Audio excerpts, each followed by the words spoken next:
बिस्मिल्लाहिर्रहमानिर्रहीम अस्सलाम वालेकुम। अगर आप या हम सब के दिल में ज़रा सा भी कोई डाउट रह गया था कि सीमा का केस रियल है, तो आज को 2 मिनट 28 सेकंड का क्लिप सुनवाएगा। आप उस क्लिप को सुनिए, देखिए, उसके बाद आप बिल्कुल क्लियरली बता देंगे कि ये मिशन था सीमा का, जो या तो वो मुकम्मल करके गई है या अधूरा मिशन था। क्योंकि जो गुफ्तगू उसने वहाँ पर जाकर की है, अब वहाँ पर उसने जो बातें की हैं उससे सारा भांडा फूट गया है। वो क्लिप दिखाने से पहले आपको थोड़ी बैकग्राउंड बता दें कि असल में मामला क्या है। देखिए, सीमा ने कहा कि उसकी शादी को 10 साल हुए हैं। ये ज़रा उसका आईडी कार्ड देखिए। इस आईडी कार्ड के ऊपर उसकी एज आ रही है, 2002 में वो पैदा हुई है, और वो कह रही है कि जी मेरी शादी को 10 साल हुए हैं, मेरी 27 साल उम्र है, मैं 27 साल पाकिस्तान में रही हूँ। सबसे पहली बात, आईडी कार्ड के ऊपर उसके 21 साल उम्र लिखी है। अगर 10 साल उसकी शादी को हुए हैं तो इसका मतलब है उसकी शादी 12 साल या 10 साल की उम्र में हुई है। तो इस सूरत हाल में उसके जो बच्चे हैं 4, और बच्चों की जो एज है वो तकरीबन 6 साल से कम है। यानी जितने भी उसके सारे बच्चे हैं, वो जब वो 18 साल की थी, इसका मतलब है कि 18 साल से पहले उसके 4 बच्चे हो चुके हुए थे। सबसे बड़ा तो झूठ ये है। फिर उसके बाद उसके आईडी कार्ड के ऊपर एज जो लिखी हुई है वो 21 साल है। वो कह रही है मैं 27 साल पाकिस्तान में रही हूँ। तो वो नादरा के अंदर क्या उसके चारों के चारों बच्चे रजिस्टर्ड है। फिर इस सारी सूरत हाल के अंदर जो असल कहानी है, जो अभी तक किसी को समझ ही नहीं आ पा रही, वो ये है कि इंडिया के अंदर वो जाती है और वो कहती है मैं पबजी, ये जिस खामन से उसकी शादी हुई थी हैदर से, उसको उसने मिस कॉल दी थी, और मिस कॉल के बाद उससे रब्ता हुआ और 4 माह बाद मोहब्बत में बदल गई शादी, और उसके बाद उसने शादी कर ली, बच्चे हो गए। वहां से वो दुबई जाती है, वो नेपाल जाती है एक दफ़ा, दूसरी दफ़ा नेपाल जाती है, बच्चों को लेकर इंडिया पहुंच जाती है। बॉर्डर पर उसको कोई रोकता नहीं है। उसके बाद पाकिस्तानी आईडी कार्ड होता है, उसको ना वो जासूस या कुछ ऐसी सूरत है, चुप करके उसको एक्सेप्ट कर लेते हैं। अदालत भी उसको रिहा कर देती है। और अचानक से वो सचिन, जिसको हवा लगे तो वो उड़ जाए, वो शख्स कहता है कि मैं इसके चारों बच्चों को अपना दर्जा दूंगा बाप का, और ये मेरे बच्चे हैं। यानी आप अंदाजा कर ले, हम इंडिया पाकिस्तान की सूरत हाल का हमें क्या नहीं पता कि किसी औरत का एक बच्चा हो, उसे कोई शादी करने को तैयार नहीं होता। तुम 4-4 बच्चे, वो भी पाकिस्तानी हो, और वो भी तुम्हें अता पता ना हो। लेकिन सबसे बड़ा अहम है वो क्लिप जो आपको दिखाने जा रहे। 2 चीजें आपने नोट करनी है उस क्लिप के अंदर जो सबसे ज्यादा अहम है। सीमा का लहजा देखिए। देखिए, जो भी पाकिस्तानी होता है, चाहे जैसा भी है, वो कहता है कि मुझे नमाज आती है। यानी अगर मुसलमान है तो कलमा तो कम से कम आता है उसको। उसने पूछा कलमा सुनाओ, उसको कलमा नहीं आता। उसने कहा कोई सूरत सुना दो, चलो। उसने कहा नहीं है। तो उसने कहा चलो ये बता दो नमाज की कितनी रखते हैं, उसको वो भी नहीं पता।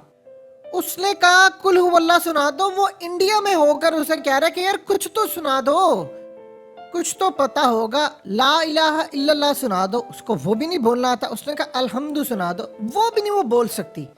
अब उसके बाद वहां पर आपने गौर करनी है एक और बात। आप बताइए, पाकिस्तान में रहने वाला कब से ये कहना शुरू हो गया है पति पत्नी? कब से पाकिस्तान के अंदर रहने वाला वो तमाम वर्ड जो इंडिया के अंदर टिपिकल हिंदी के हैं वो बोले जाते हैं, उसने वो बोलने शुरू किया? कब से पाकिस्तानी बोलता है? कोई भी नहीं। आपसे कोई पूछेगा कि आपके वालिदैन, आप कहेंगे या तो जिंदा है, हयात हैं, या फौत हो गए हैं। आप ये कहेंगे कि मेरे वालिदैन खत्म हो गए हैं। यहां से आप उसका लहजा गौर कीजिए, पति पत्नी, मेरे भैया और फलाना, ये सारी सूरत हाल देखें। और फिर उस शख्स ने जो इंटरव्यू के अंदर उसको कहा है कि उसको कलमा भी नहीं आता, यहां से मामला क्लियर है। ये जरा इंटरव्यू देखिए, फिर आपको बताते हैं कि ऐसा हुआ क्या है कि इंडिया की इंटेलिजेंस एजेंसियों ने रातों रात उसकी बेल करवाई है, और मामला अब जो खुला है वो बड़ा खतरनाक है। क्या है जरा देखिए।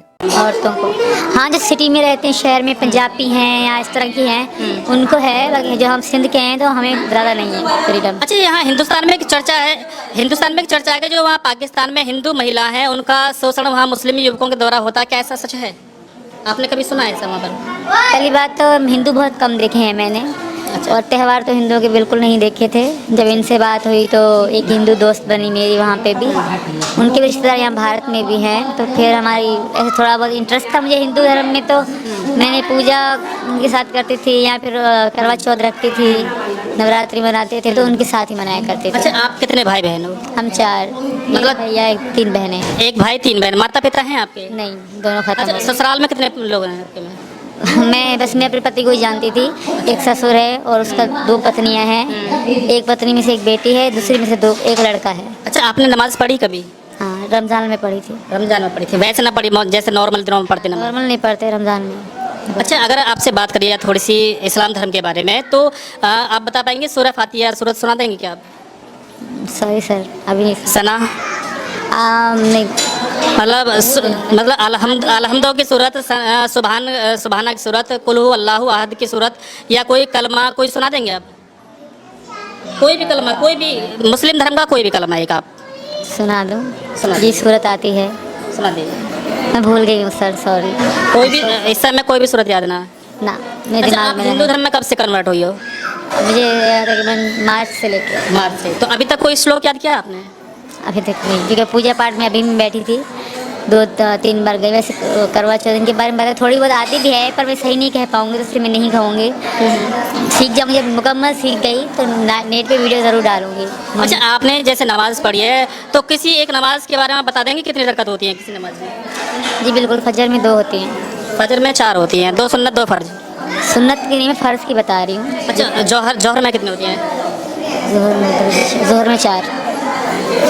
4 सुन्नत 4 फर्ज 2 सुन्नत 2 नफिल, 12 होती हैं। आप लोग पढ़ते हो, हम नमाज़ें 5 जानते हैं थे। अच्छा, 5 नमाज होती हैं, 7 होती हैं? 5 होती हैं। फजर, ये मगरिब, फजर के बाद कौन सी आती है? फजर के बाद, और सुबह फजर से पहले कौन सी होती है? इसका पता नहीं।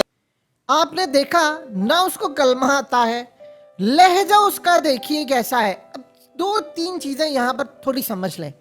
उसने कहा जी मेरी एज इतनी है, वो तो आपको ऑलरेडी हम बता चुके हैं कि कितना झोल है इस चीज में।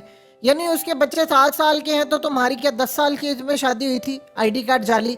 नादरा के अंदर क्या उसके 4 बच्चों का रिकॉर्ड है? जरा बताइए तो सही, कब है, कब शादी हुई, निकाह नामा पर डेट क्या थी, उसका खामद कब गया? उसने कहा जी घर था, मेरे नाम पर था। कैसे तुम्हारे नाम पर प्रॉपर्टी थी, बेची है? कैसे गई?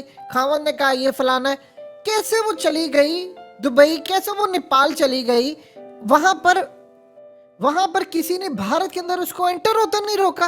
और सबसे बड़ी बात, इससे जरा कंप्यूटर पर लगाकर या मोबाइल में से पूछे तुम्हें पबजी खेलनी आती है, उसी वक्त पता चल जाएगा कि तुम कितनी माहिर हो पबजी के अंदर और कितना है वहां पर स्कोप और क्या मामला है, तुम्हें कितनी पबजी आती है, जरा पता चल जाएगा। जिसको बोलने की तमीज नहीं है, जिसको पता नहीं है, और वो इंडियन हिंदी ऐसी बोल रही है जिसकी इंतहा नहीं है, ऐसी कमाल हिंदी बोल रही है कि सारी जिंदगी पाकिस्तानी फिल्मों में देखकर भी वो हिंदी ना बोल पाए, जो वो वहां पर जाकर फर कमाल हिंदी अचानक बोलना शुरू हो गई है। और फिर उसने बताया कि 4 मोबाइल थे और चारों यानी 3 मेरे बच्चों के पास थे मोबाइल और बाकी मेरे पास है। आप सोचिए जरा, महंगे महंगे मोबाइल भाई तुम्हारे पास कहां से है? तुम्हारे तो खावंद की बकौल इसके कि वो 30-35 हजार रुपया कमाता था। 35-40 हजार रुपया अगर कोई कमा रहा है तो उसमें आप नेपाल की टिकट कैसे ले सकते हैं? कहती मैंने कमेटियां डाली है, तो बताया कमेटियां डाल के मैंने अपना घर लिया था। कैसे तुम घर ले सकते हो पाकिस्तान में? फिर उसके बाद मैं घर बेच दिया, कैसे, कहां से, वो सोर्स ऑफ इनकम क्या है? और आप अंदाजा कीजिए, जो हैदर से इसकी बातचीत हुई है, उसको एक मिस कॉल मारी थी, मिस कॉल में उसकी कॉल बैक आ गई और वहां से उसकी दोस्ती मोहब्बत। यानी वो कौन सा मिशन लेकर यहाँ पर थी या वहां पर, हमारी अथॉरिटीज चुप करके बैठी हुई हैं, कोई बताने को तैयार नहीं कि यार आपके मुल्क से बच्चे लेकर वो इंडिया चली गई। और जाते ही यानी आप देखिए कि 2 मिनट के अंदर इंडिया के अंदर उसको एक्सेप्ट कर लिया गया, भाभी आ गई, भाभी आ गई। वैसे तो किसी पाकिस्तानी को वो घुसने ना थे, और जेल अचानक से उनकी जमानत हो जाती है, अचानक से सारे इंटरव्यूज के लिए पहुंच जाते हैं। यानी ऐसा उन्होंने एक्सेप्ट कर लिया है कि ये हमारी ही बेटी है, ऐसे हाथ रखना शुरू हो गए हैं। यानी आप जरा पूछे तो सही, वो कौन सा मिशन कंप्लीट करके पाकिस्तान में आई है, या कौन सा ऐसा मिशन था जो इंडिया में उसने जाकर करना है या बाहर आई? अब वहां पर लोग इसको जासूस कहते हैं। इंडिया में जो भी इसको सूरत हाल है उसका झूठ यहाँ से पकड़ा जाता है। कहती मैं 27 साल की हूँ, आईडी कार्ड में उसकी 20-21 साल उम्र लिखी हुई है, और उसके बाद उसके बच्चों का पता नहीं है, मोबाइल उसके पास इतने कीमती हैं, वो ट्रेवल करके आ रही है, और जिस घर में वो रह रही है आप उसकी हालत देख लें। यानी कोई बंदा बाहर रह सकता है इस सारी सूरत हाल में, अच्छी जगह छोड़कर आए? ये जो सारे का सारा जोल है, सारे का सारा कहानी है, ये अभी तक हल हो ही नहीं पा रही। यानी आप अंदाजा कर लें कि उसको पता ही नहीं, खामंद को, वो चली गई पहले बच्चों को लेकर, उसके घर वालों को नहीं पता, फिर वो कहती है कि मेरे भैया हैं इनके, या मेरे इतने हैं, या उनकी पत्नी है। यार पाकिस्तान के अंदर बैठकर आप सिंध में भी रहने वाले हो तो आप किस तरह ये लैंग्वेज बोल। आप जानते हैं कि इवन के पाकिस्तान के अंदर जो रहने वाले सिख हैं वो कितने खूबसूरत उर्दू बोलते हैं। इसी तरह क्या पाकिस्तान के अंदर रहने वाले जो हिंदू हैं वो इस तरह बोलते हैं, वो भी यही बोलते हैं कि बीवी है ये वो। यानी इतने खूब, आप जिस कल्चर में रहते हैं आप उसी की जुबान बोलेंगे।